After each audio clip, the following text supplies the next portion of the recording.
Bismillahirrahmanirrahim.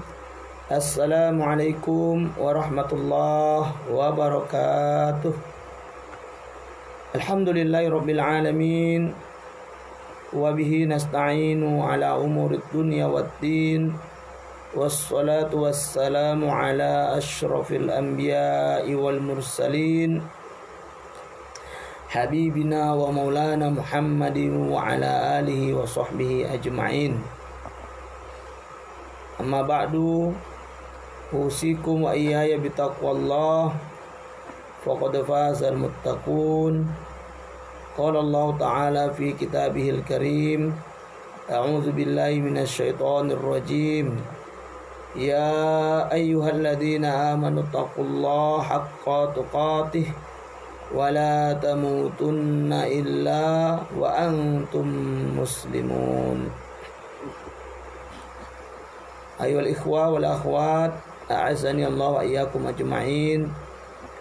Puji syukur kembali dan tak bosan-bosan selalu kita panjatkan kehadirat Allah Subhanahu wa taala, di mana hingga sampai dengan subuh kali ini di hari ke-12 dari bulan Ramadan ini, Allah masih terus memberikan kepada kita karunia berupa sehat dan juga kesempatan, kemudian nikmat iman wal Islam, sehingga kita mampu beraktivitas menjalankan apa-apa yang telah diwajibkan Allah atas kita, dan juga dengan nikmat-nikmat tersebut kita mampu bermuamalah sesama manusia. Maka mudah-mudahan dengan syukur ini, dengan syukur kita terhadap apa yang telah Allah berikan ini, akan membuat Allah ridha kepada kita, sehingga Allah berkenan menambahkan nikmat-nikmat yang lain, yang semua itu hanya akan membuat atau menjadikan kita hamba-hamba yang sangat beruntung.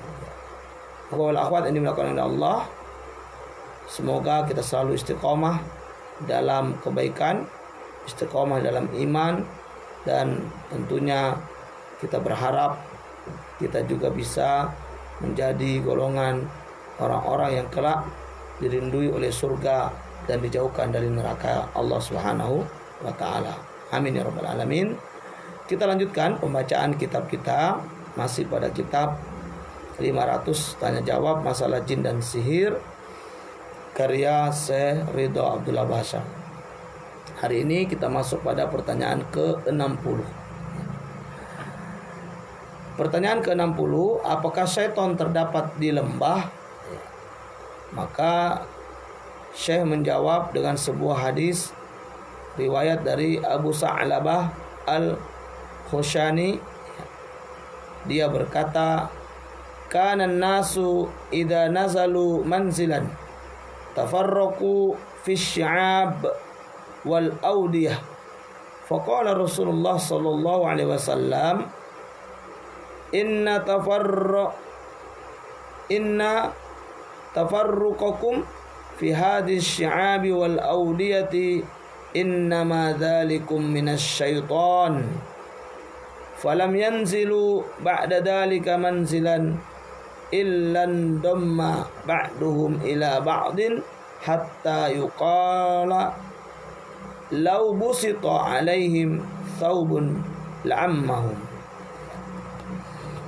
Para sahabat dahulu ketika mendiami suatu tempat, mereka bercerai-berai dalam lembah dan lereng gunung.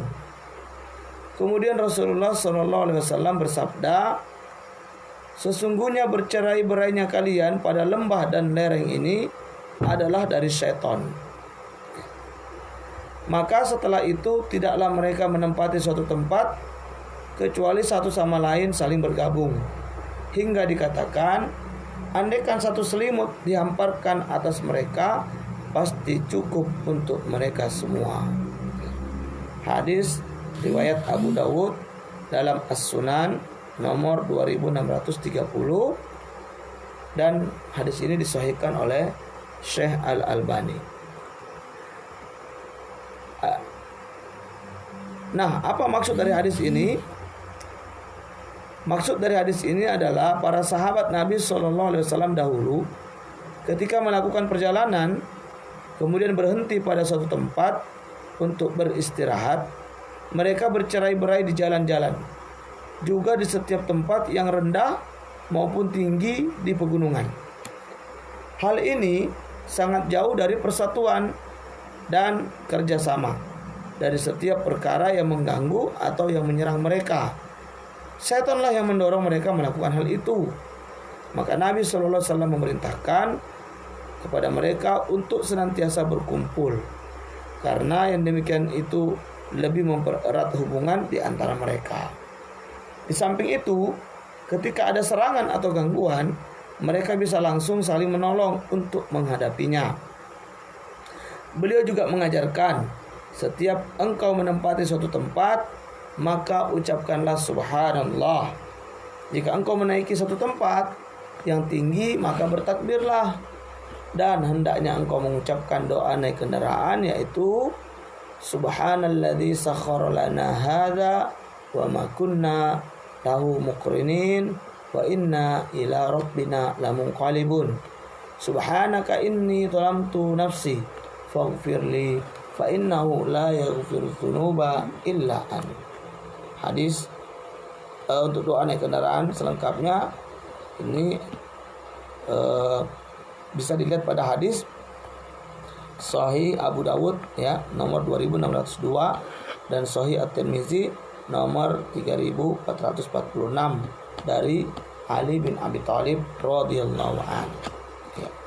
Jadi kalau akhwat yang dimuliakan oleh Allah Subhanahu wa taala, ya, berdasarkan riwayat yang kita bacakan tadi, maka jelas bahwa syaitan itu ada di lembah-lembah, yang mana pada masa Rasulullah dan sahabat, syaitan ini menjadi atau memiliki andil di dalam memisahkan atau mencerai-beraikan ya kelompok-kelompok sahabat ketika melakukan perjalanan dan ketika mereka singgah di satu tempat seperti lembah ataupun tempat-tempat yang tinggi, ya. Bahwa di sana ya setan itu membuat ya orang-orang terpisah satu sama lain agar apa? Ya, tentunya agar mudah untuk diganggu dan dikuasai. Dan ini menunjukkan bahwa setan berada di lembah, di mana ya lembah-lembah itu biasanya disinggahi orang ketika orang itu musafir. Wallahu a'lam bishawab. Pertanyaan selanjutnya, pertanyaan ke-61 ya. Di manakah setan bermalam? Ya. Di mana setan itu bermalam? Ya.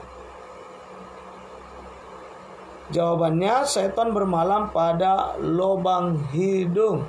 Nah, ini ya. Jadi setan itu tidurnya, bermalamnya kalau malam di mana? Di lubang hidung ini ternyata. Di lubang hidung kita ini. Ya, Masya Allah. Ya. Dasarnya adalah berdasarkan hadis Nabi dari Abu Hurairah radhiyallahu anhu, dari Nabi sallallahu alaihi wasallam bersabda, "Idza stayqadha ahadukum min manamihi fatawadda atau fatawadda falyastansir salasan fa inna syaitana yabitu ala khayshumi." Ya. Jika seseorang dari kalian bangun dari tidurnya kemudian berwudu, hendaknya ia memasukkan air ke dalam hidung dan mengeluarkannya sebanyak 3 kali. Kenapa? Karena setan bermalam pada lubang hidungnya. Ya, hadis ini sahih riwayat Imam Bukhari. Nomor hadis 3295. Ya. Jadi jelas sekali disebutkan bahwa setan itu bermalamnya di mana? Di lubang hidung. Ya. Maka dianjurkan bagi kita ketika baru bangun untuk berwudu dan melakukan istinthar. Berapa kali? Ya, 3 kali. Ya. Agar setan yang ada di lubang hidung itu bisa keluar. Ya. Keluar daripada hidung kita. Pertanyaan selanjutnya, pertanyaan ke-62. Apa saja langkah-langkah setan itu? apa sajakah langkah-langkah setan itu? Maka Allah menjawab, A'udzubillahi minasyaitonirrajim. Ya, saya menjawab ya dengan firman Allah Subhanahu wa taala, A'udzubillahi minasyaitonirrajim. Ya ayyuhan nasu kulu mimma fil ardi halalan thayyiba wa la tattabi'u khutuwatis syaitan innahu lakum aduwwum mubin. Wahai sekalian manusia, makanlah yang halal lagi baik dari apa yang terdapat di bumi, dan janganlah kamu mengikuti langkah-langkah syaitan, karena sesungguhnya syaitan itu adalah musuh yang nyata bagimu. Quran surat Al-Baqarah ayat 168. Ketika Allah menjelaskan bahwa tiada ilah yang patut diibadahi dengan benar selain hanya Dia, juga menjelaskan bahwa dirinya satu-satunya yang menciptakan, maka Dia menjelaskan pula bahwa Dialah satu-satunya yang memberi rezeki seluruh makhluknya. Kemudian ketika menyebutkan anugerahnya yang besar kepada makhluk ini, Dia menjelaskan bahwa dirinya membolehkan kepada seluruh makhluk untuk memakan setiap yang halal dan baik di muka bumi, juga melarang mereka mengambil manfaat dari setiap yang haram. Sedangkan firman-Nya, sesungguhnya setan itu musuh yang nyata bagimu, ini adalah peringatan kepada kita agar menghindari setan, karena setiap maksiat yang dikerjakan hamba merupakan langkah-langkah setan.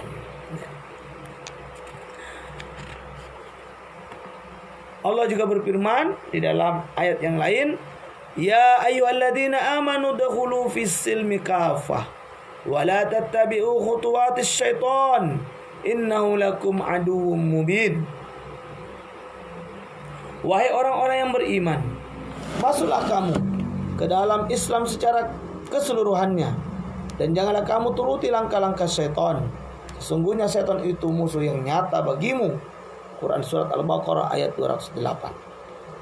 Pada ayat ini Allah memerintahkan hamba-hamba beriman yang membenarkan Rasul-Nya agar mengambil seluruh ajaran dari syariat Islam, mengamalkan seluruh perintahnya, juga meninggalkan setiap yang dilarangnya, semampu mereka secara keseluruhan. Maka maksud dari firman-Nya, masuklah kamu ke dalam Islam secara keseluruhannya, maksudnya adalah masuklah kalian ke dalam Islam dengan menaati Allah dan Rasul-Nya secara keseluruhan tanpa meninggalkan satu perintah pun, juga dengan mengerjakan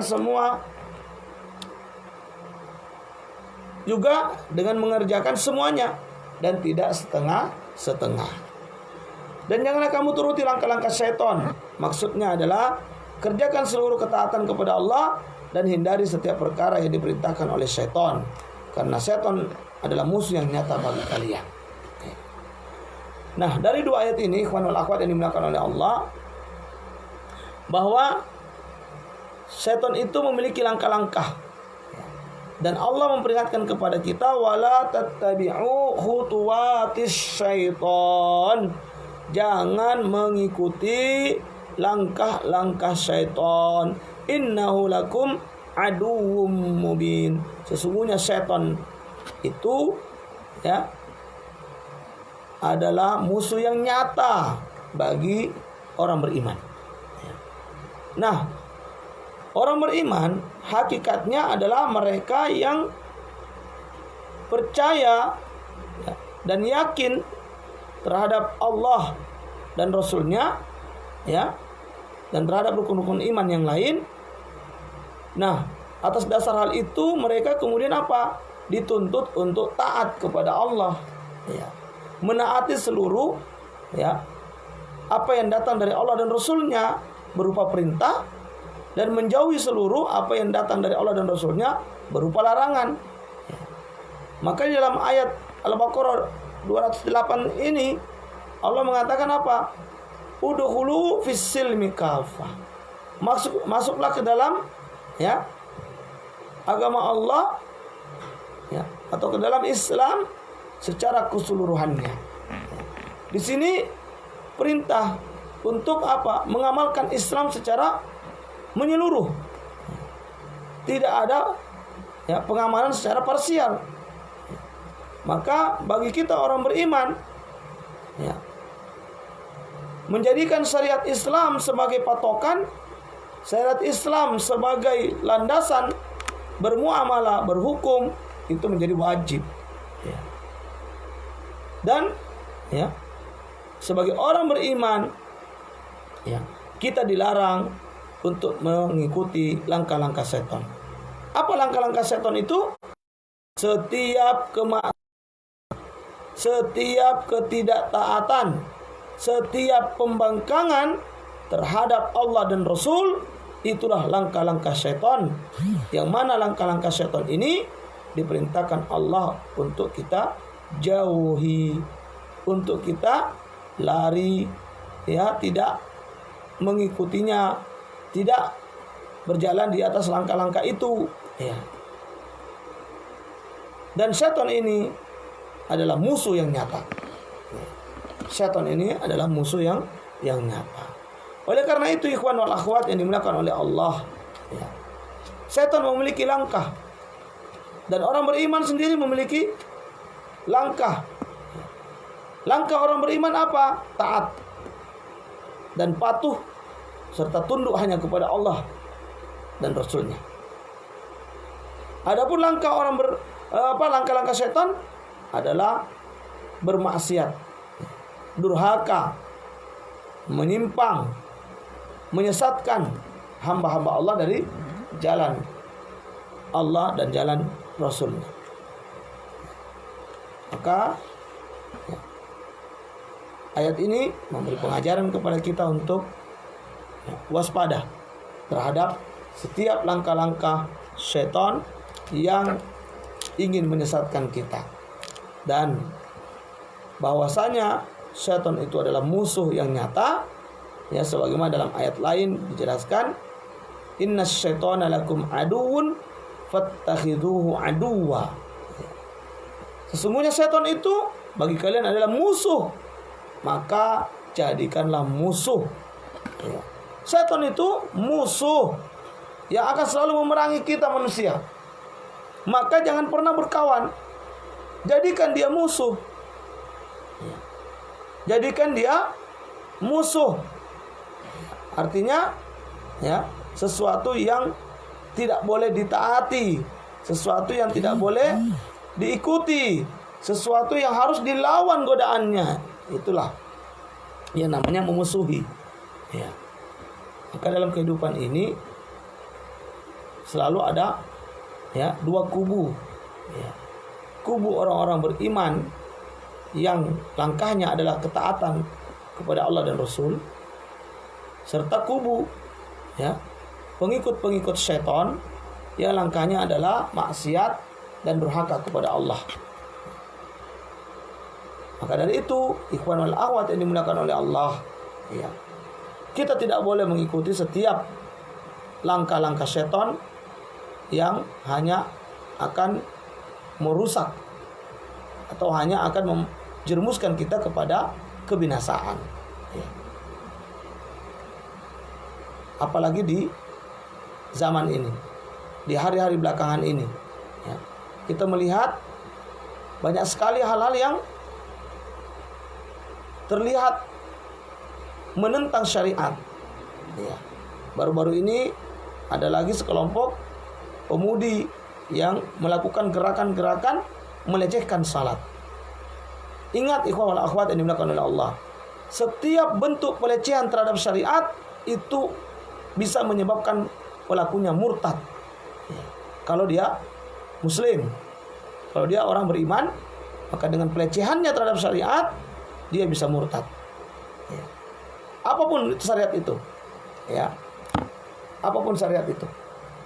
Kemudian, ya, banyak sekali hari ini orang-orang yang seolah-olah lupa bahwa dia akan mati, bahwa dia akan kembali kepada Allah dan akan dimintai pertanggungjawaban dari setiap apa yang dia ucapkan dan dia perbuat.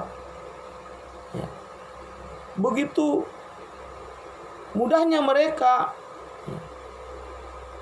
melakukan sesuatu yang jauh daripada tuntunan dan pedoman ya yang diajarkan oleh agama kita, yaitu Islam. Padahal mereka mengaku juga sebagai muslim. Mereka membuat aturan-aturan yang aturan ini adalah sungguh bertentangan dengan aturan Allah dan Rasul. Membuat keputusan-keputusan yang menyulitkan ya, umat, yang menyulitkan ya, manusia. Sungguh orang-orang seperti ini kelak akan mempertanggungjawabkan perbuatannya ya di hadapan Allah Subhanahu wa taala. Oleh karenanya, ikhwati billah yang dimuliakan oleh Allah Subhanahu wa taala, sebagai orang beriman mutlak wajib taat, wajib tunduk, wajib patuh kepada Allah Subhanahu wa taala. Dan janganlah kita mengikuti langkah setan, yaitu langkah-langkah yang dibangun di atas kemaksiatan, dibangun di atas kedurhakaan, dibangun di atas penentangan kepada syariat Allah Subhanahu wa taala. Selanjutnya pertanyaan ke-63, apakah setan bisa menjelma menjadi nabi sallallahu alaihi wasallam? Maka jawabannya adalah tidak bisa. Hal ini berdasarkan dari riwayat ya, yang disampaikan oleh sahabat Abu Hurairah radhiyallahu anhu dari Nabi sallallahu alaihi wasallam. Beliau bersabda, tasammu bismi wala taktanu bikunyati wa man ra'ani fil manam faqad ra'ani fa inna asyaitana la yatamatsalu fi surati wa man kadzaba alayya muta'ammidan falyatabawwa maq'adahu minan nar. Gunakanlah namaku untuk nama kalian, tetapi janganlah menggunakan kunyah, nama panggilanku, untuk panggilan kalian. Barang siapa melihatku dalam mimpi, maka dia benar-benar melihatku, karena setan tidak bisa menjelma menjadi diriku. Dan barang siapa berdusta atas namaku secara sengaja, dan hendaknya dia memilih tempat duduknya di neraka. Ya. Hadis riwayat Imam Bukhari dalam sahihnya nomor hadis 110. Ini adalah satu-satunya hadis yang diriwayatkan secara bersama-sama oleh 10 sahabat yang diberi kabar gembira masuk surga, yakni al-asyarah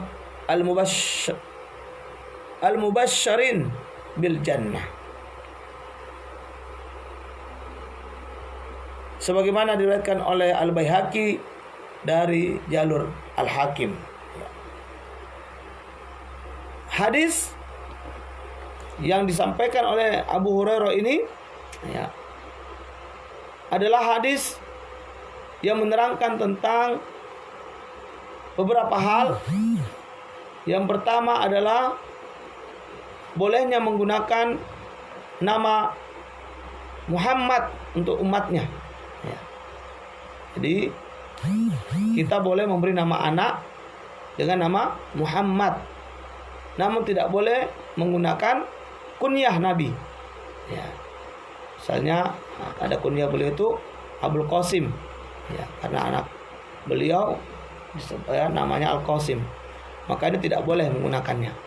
Tapi menggunakan Muhammad, ya, itu dibolehkan. Ya, Nabi mengizinkan. Yang kedua, dalam hadis ini, ya, Nabi memberikan keterangan yang pasti bahwa siapa yang mengaku atau bermimpi melihat Nabi dalam tidurnya, maka itu dipastikan dia benar-benar melihat Nabi. Kenapa? Karena syaitan tidak bisa menyerupai Nabi.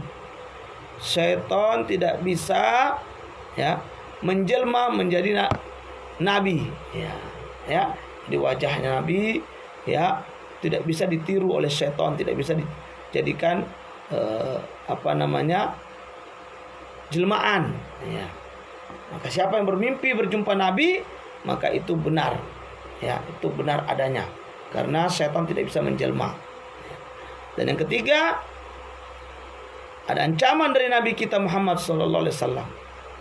Siapa yang berdusta atas nama Nabi, misalnya mengaku melihat Nabi padahal tidak melihat, atau mengaku berjumpa Nabi padahal tidak, maka yang seperti ini diancam oleh Nabi.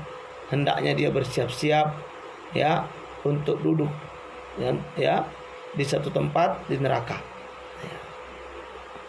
Ikhwan wal akhwat yang dimuliakan oleh Allah Subhanahu wa taala. Ini hadis pertama yang menjelaskan bahwa syaitan tidak bisa menyerupai Nabi. Syaitan tidak bisa menjelma menjadi Nabi Muhammad sallallahu alaihi wasallam. Kemudian riwayat lain dari Abu Hurairah radhiyallahu anhu dari Nabi sallallahu alaihi wasallam, beliau bersabda, "Man ra'ani fil manami fasayarani fil yaqadhah au laka'annama ra'ani fil yaqadhah la yatamatsalu syaitanu bi." Barang siapa melihatku dalam mimpi, maka akan melihatku dalam kondisi sadar, atau seakan-akan ia melihatku dalam kondisi sadar, sebab setan tidak bisa menjelma menjadi diriku. Hadis riwayat Asy-Syaikhan, yaitu Imam Bukhari wal Muslim. Al-Bukhari meriwayatkan hadis ini pada nomor hadis 6993, dan Imam Muslim meriwayatkan hadis ini pada nomor hadis 2266. Dan ini adalah merupakan lafaz dari Imam Muslim. Riwayat yang kita bacakan ini riwayat dari lafaz Imam Muslim. Nah, berdasarkan hadis-hadis tersebut, maka kita mendapatkan keterangan tentang sifat-sifat Nabi, yaitu diantaranya adalah beliau tidak terlalu tinggi dan tidak terlalu pendek. Rambut beliau panjang hingga di bawah telinga dan sampai bahu, dan warnanya sangat hitam. Karena rambut beliau sangat hitam. Kedua mata beliau lebar dan hitam, sementara bulu mata beliau panjang, lentik, panjang. Wajah beliau putih, lebih indah dari rembulan, dan tidak ada penyakit barosnya, yaitu penyakit kusta. Namun yang dimaksud di sini adalah penyakit belang atau belang putih kayak panu ataupun sopak. Itu Nabi tidak ada di wajah beliau. Beliau yang putih mulus, masya Allah, lebih indah dipandang wajah beliau daripada rembulan. Jenggot beliau sangat lebat, bercampur antara yang berwarna hitam dan putih. Pada jenggot beliau hanya terdapat 18 hingga 20 helai jenggot yang putih. Di dada beliau terdapat sedikit rambut, seakan-akan garis yang turun di atas perut beliau. Kedua pundak beliau terdapat banyak daging. Telapak tangannya besar, tapi lebih lembut dibandingkan sutra. Gigi-gigi beliau renggang. Ketika berjalan, beliau berjalan dengan cepat dan sangat indah penampilannya. Bau badan beliau sangat harum dan hatinya sangat jernih. Ketika berbicara, beliau mempunyai keelokan, dan ketika diam, beliau penuh dengan wibawa. Sallallahu alaihi wasallam. Ini diantara sifat-sifat fisik Nabi sallallahu alaihi wasallam, dan juga sifat-sifat tentang bagaimana tampang beliau, bagaimana keelokan beliau saat berbicara, dan bagaimana penuh wibawanya beliau saat beliau diam. Semoga kita semua kelak bisa berjumpa dengan beliau di telaganya, ya, dan bisa bersama-sama di surga, bertetangga, berdampingan dengan beliau sallallahu alaihi wasallam. Ya, untuk itu, ikhwan wal akhwat yang dimuliakan oleh Allah, ya, bahwa jika kita ingin Rasulullah memberikan syafaatnya kepada kita, perbanyaklah bersalawat kepadanya, perbanyaklah membaca salawat atas Nabi. Semoga dengan salawat yang kita lantunkan itu yang menjadi asbab Nabi memberikan syafaatnya kepada kita, yang mana pada hari itu tidak ada syafaat kecuali syafaat dari Allah, dan siapa-siapa yang diizinkan oleh Allah untuk memberikan syafaat, dan diantaranya itu adalah Nabi kita Muhammad sallallahu alaihi wasallam. Kesimpulannya bahwa syaitan tidak bisa menjelma berwujud Nabi Muhammad sallallahu alaihi wasallam. Pertanyaan selanjutnya adalah pertanyaan ke-64. Apakah mimpi yang buruk datangnya dari syaitan? Ini seringnya dialami oleh kita manusia. Ada yang suka bermimpi, ya, mimpi buruk. Apakah ini adalah semata-mata mimpi biasa atau ada andil setan di sana? Apakah setiap mimpi buruk itu adalah dari setan? Maka mari kita lihat jawabannya. Syekh menjawab, benar bahwa mimpi buruk datangnya dari setan.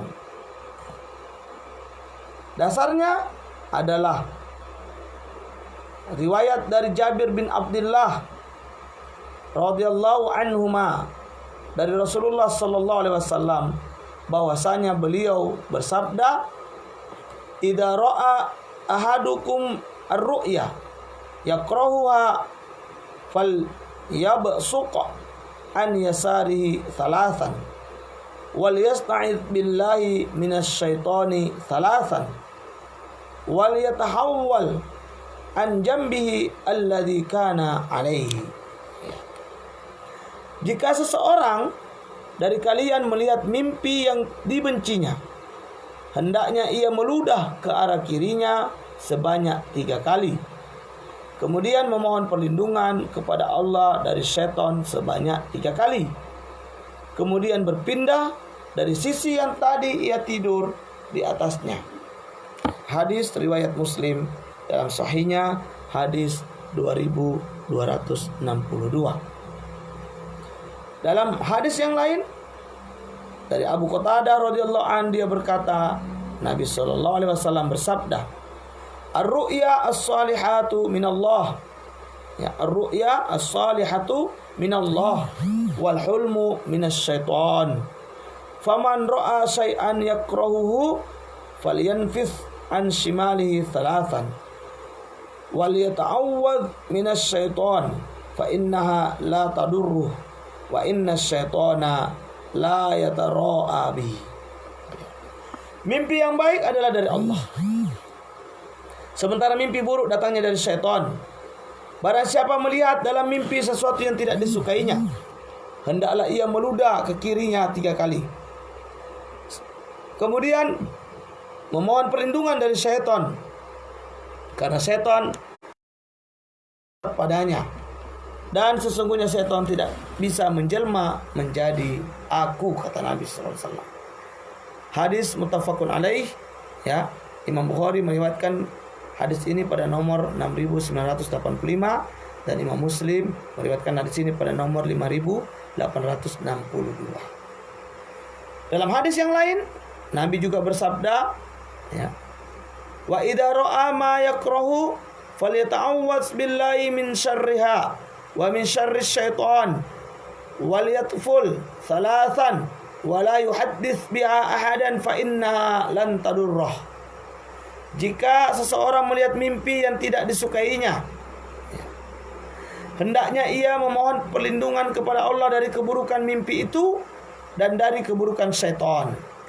kemudian meludah ke arah kirinya sebanyak 3 kali, dan janganlah ia menceritakan mimpi itu kepada siapapun. Dengan demikian mimpi itu tidak akan bermudarat padanya. Hadis riwayat Al-Bukhari dalam kitab sahihnya, hadis nomor 7044. Dalam hadis yang lain dari Jabir radhiyallahu anhu, dia berkata, "Ja'a rajulun ila Nabi sallallahu alaihi wasallam, faqala ya Rasulullah, ra'aitu fil manami ka'anna ra'si quti'a." Qala fadhahika an-nabiy sallallahu alaihi wasallam wa qala idza la'iba asy-syaitan bi ahdikum fi manamihi fala yuhaddits bihi an-nas. Seseorang laki-laki datang kepada Nabi sallallahu alaihi wasallam dan berkata, "Wahai Rasulullah, saya melihat dalam mimpi bahwa kepalaku dipotong." Maka Nabi sallallahu alaihi wasallam tertawa dan bersabda, "Jika syaitan mempermainkan salah seorang dari kalian dalam tidurnya, maka jangan ceritakan hal itu kepada orang lain." Hadis riwayat Imam Muslim dalam sahih beliau, ya, nomor hadis 2268. Ya. Ikhwati fillah yang dimuliakan oleh Allah Subhanahu wa taala, dari 4 riwayat hadis ini, ya, maka jelas sekali disebutkan bahwa mimpi buruk itu memang datangnya dari syaitan. Adapun mimpi yang baik itu dari Allah. Nah, apa yang kita lakukan ketika kita bermimpi buruk? Maka ada beberapa sunnah, ya, minimal 3, bahkan ada 4, ya. Yang pertama, ketika kita mimpi buruk di malam hari, maka meludahlah 3 kali ke kiri, ya. Kiri, ya, meludah, ya, ya, cuy, misalnya, ya, 3 kali, ya. Kemudian kita berlindung kepada Allah dari syaitan itu, ya. Baca a'udzubillahi minasyaitonirrajim, ya. Ya. Atau a'udzu bikalimatillahi tammati min syarri ma khalaq, bisa juga, ya, doa perlindungan dari syaitan ketika kita mimpi buruk, meludah 3 kali ke kiri, lalu berlindung kepada Allah dari syaitan. Yang ketiga, rubah posisi, ya, tidur kita, ya. Misalnya kita bermiring, posisi tidur awal miring ke kanan, maka kita rubah ketika kita mimpi, rubah miring ke kiri atau telentang. Nah, ini diantara yang diajarkan oleh Nabi Sallallahu Alaihi Wasallam ketika kita bermimpi buruk, ya. Dan yang keempat, ketika kita mimpi buruk, hendaknya kita tidak menceritakan mimpi itu kepada orang lain, ya.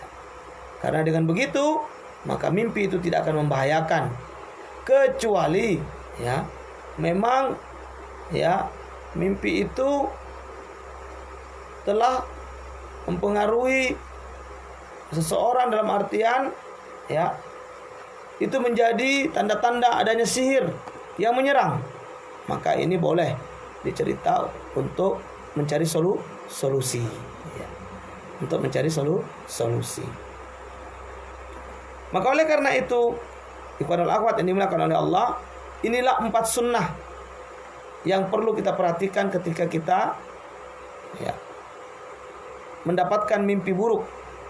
Dan perlu diketahui bahwa mimpi buruk itu adalah, ya, permainan setan terhadap manusia.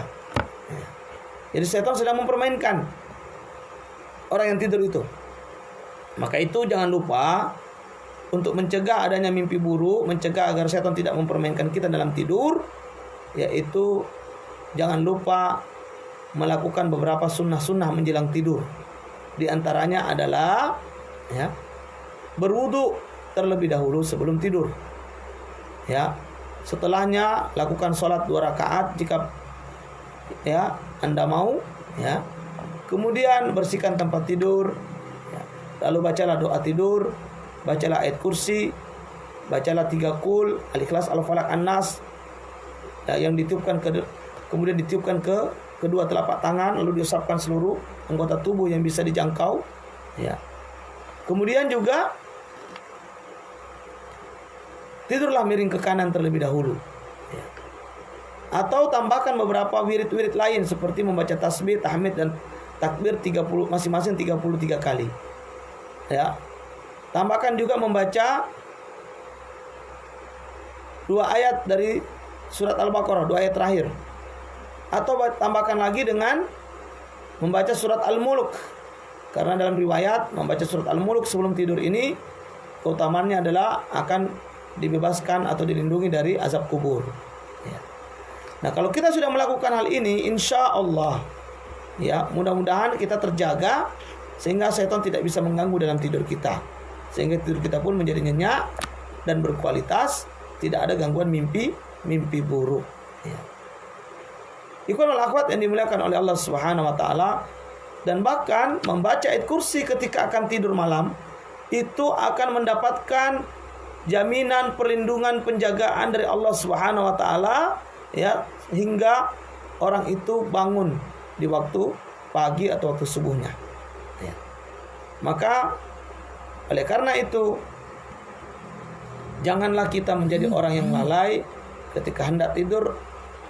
Bacalah doa-doa perlindungan dan wirid-wirid yang telah diajarkan untuk diamalkan sebelum kita tidur malam.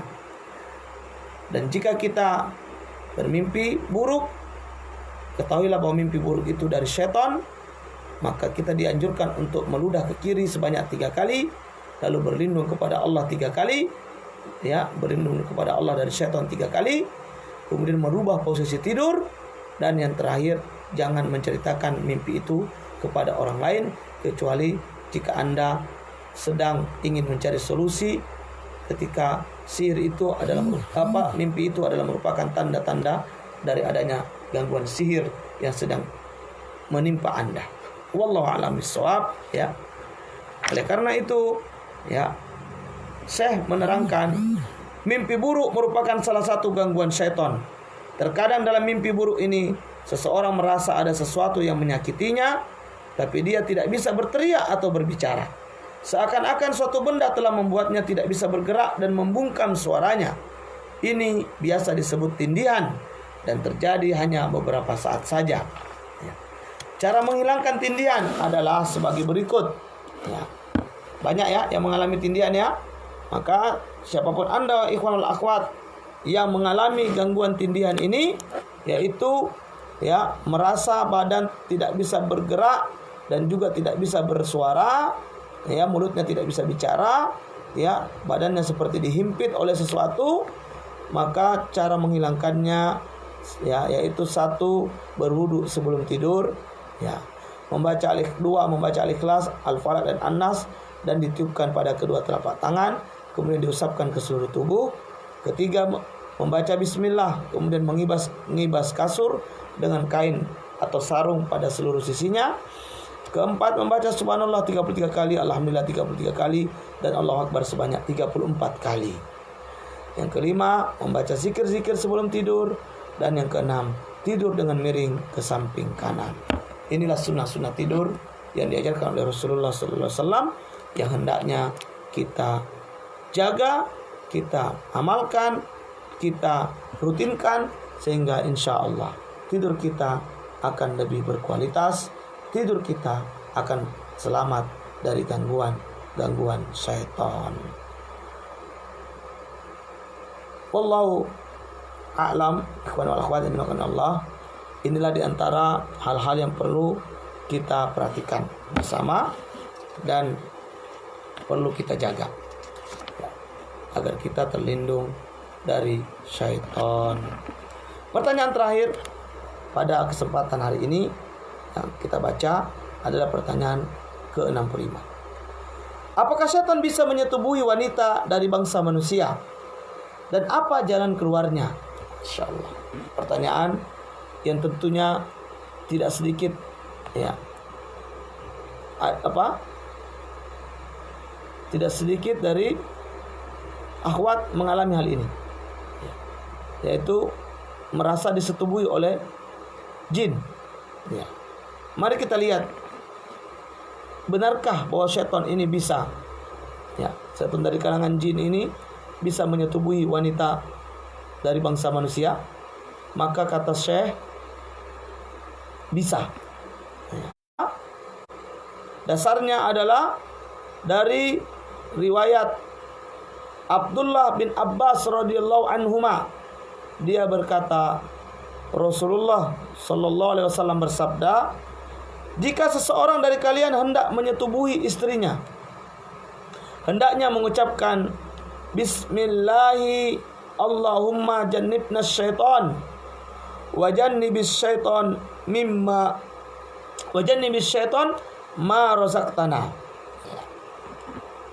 Dengan menyebut nama Allah, ya Allah, jauhkanlah kami dari syaitan dan jauhkan syaitan dari apa yang engkau rezekikan pada kami.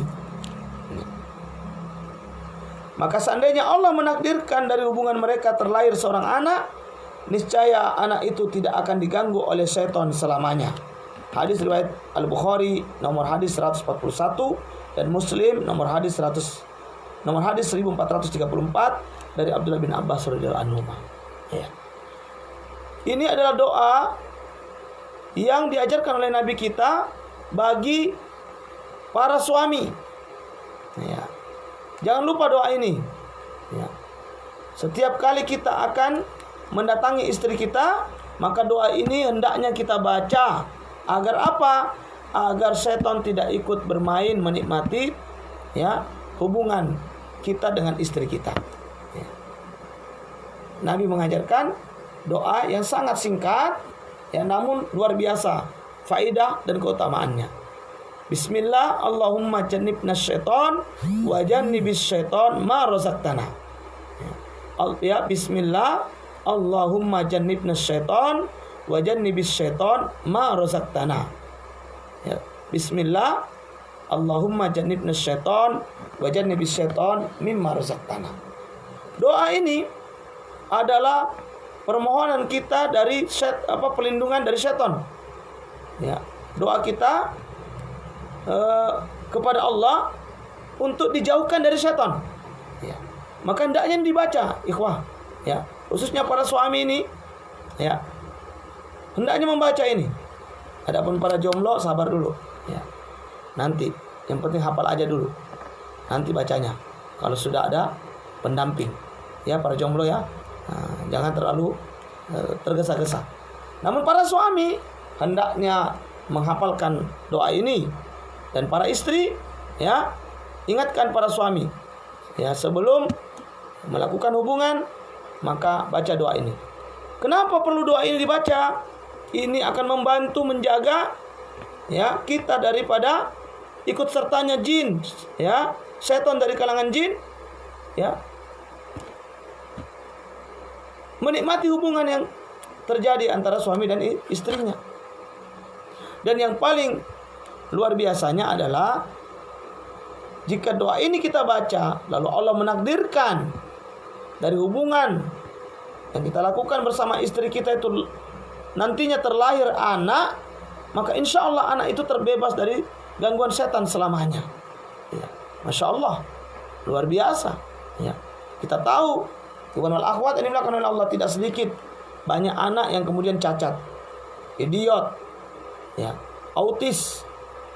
Ya, ini adalah bukan sekedar faktor medis, ya, tapi bisa jadi juga adalah faktor adanya campur tangan jin di dalam merusak, ya, perkembangan janin di dalam perut ibu.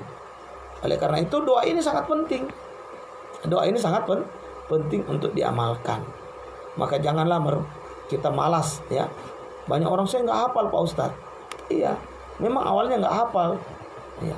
Tapi kalau sering diulang akan dihafal dengan sendirinya. Yang perlu ini pembiasaan. Jangan selalu beralasan tidak hafal. Toh kita nggak disuruh menghafal sebenarnya, tapi disuruh membaca. Ya. Membaca ya boleh dengan melihat, ya, rekam, dengarin, ikutin, atau baca langsung dari bukunya. Hari ini Masya Allah aplikasi tentang doa-doa ini sudah lengkap di Play Store. Ada aplikasi yang sangat bagus, yaitu misalnya aplikasi apa doanya. Ya. Aplikasi ini lengkap dengan doa-doa dari bangun tidur hingga tidur kembali. Ya. Dari mulai bangun tidur hingga tidur kembali, doanya semua sudah disebutkan di dalam aplikasi ini. Tinggal kita mau apa tidak mengamalkannya, membacanya. Ya. Terkadang kita ini kan tidak biasa, tidak mau membiasakan diri, sehingga doa-doa yang sederhana, doa masuk kamar mandi pun sering terlupa. Ya, doa masuk rumah, keluar rumah, masuk masjid, keluar masjid, naik kendaraan, buka baju, bercermin, semuanya lupa. Mau tidur, bangun tidur, mau makan, setelah makan, semuanya lupa. Kenapa? Karena tidak adanya pembiasaan. Ya. Jadi yang perlu itu pembiasaan. Dan yang penting juga adalah apa? Kenapa kita tidak mau dan tidak terbiasa? Karena kita selalu merasa aman. Ya. Tidak pernah mau merasa kita ini butuh pertolongan Allah. Ya. Butuh pelindungan dari Allah dan penjagaannya. Jangan selalu merasa aman. Ya. Setan itu tidak pernah libur, ikhwan wal akhwat. Setan tidak pernah libur dari menggoda manusia. Setan tidak pernah bosan untuk menggelincirkan manusia.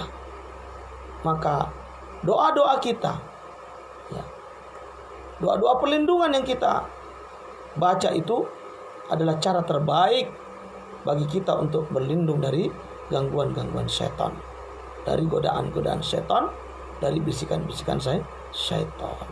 Semoga Allah memudahkan kita untuk membiasakan diri membaca zikir-zikir, doa-doa dari setiap aktivitas yang kita kerjakan yang sudah diajarkan oleh Nabi kita Muhammad sallallahu alaihi wasallam. Dan termasuk adalah zikir ini, yaitu zikir ketika kita hendak mendatangi istri kita. Barakallahu fikum. Ya, wallahu a'lam bishawab. Demikian saja yang bisa kita sampaikan pada kesempatan ba'da subuh atau pagi hari ini. Mudah-mudahan ada manfaatnya untuk kita semua. Hadanallahu wa iyyakum ajma'in. Subhanaka Allahumma wa bihamdika asyhadu an la ilaha illa anta astaghfiruka wa atubu ilaik. Billahi taufiq wal hidayah. Wassalamu alaikum warahmatullahi wabarakatuh.